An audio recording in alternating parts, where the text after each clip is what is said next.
Question 21, this is a new concept. Like, it is not like absolutely new concept, right? You know something because there's an equation.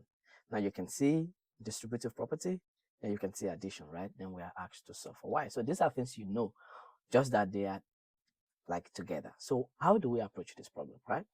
Once again, in any problem, whenever you see parentheses, deal with the parentheses first. Break it down so that you can do other things. Now in this question, the left hand side is okay because we only have 28. Well, now here you have parentheses, so you use our distributive property. So 2 times y, you have 2y. Then 2 times negative 7, you have negative 14. And you can add the 4y outside. Now it goes back to what we've done before because you have like times 2y plus 4y, that is 6y, and you have negative 14. Now what's the next thing? The next thing is what? Remember, you will remove negative before multiplication. So you add 14 to both sides. So negative 14 plus 14 is 0, so you have 6y on this side. 28 plus 14 is what? Is 42. Now you can now remove your 6 and make y to stand alone by dividing both sides by 6. 6 divided by 6 is 1. So you have y equals 42 divided by 6 is 7. So you have y to be equal to 7, right?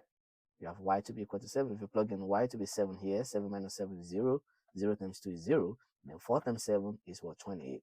You have this. Now for the other one, it is the same thing. This one, you keep it. Firstly, you deal with the parentheses. Negative 3y, negative 3 times negative 3 is positive 9. Now you bring the y's together, just like we've done in the previous. So you add 3y to both sides.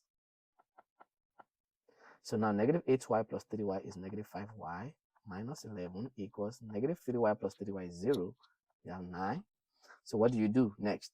You add 11 to both sides. And this is 20. So you have negative 5y equals 20. Now to get your y, you divide by negative 5. So y equals negative 4. So you get y to be equal to negative 4. If you plug the negative 4 into the problem, you will see that the left hand side is equal to the right hand side.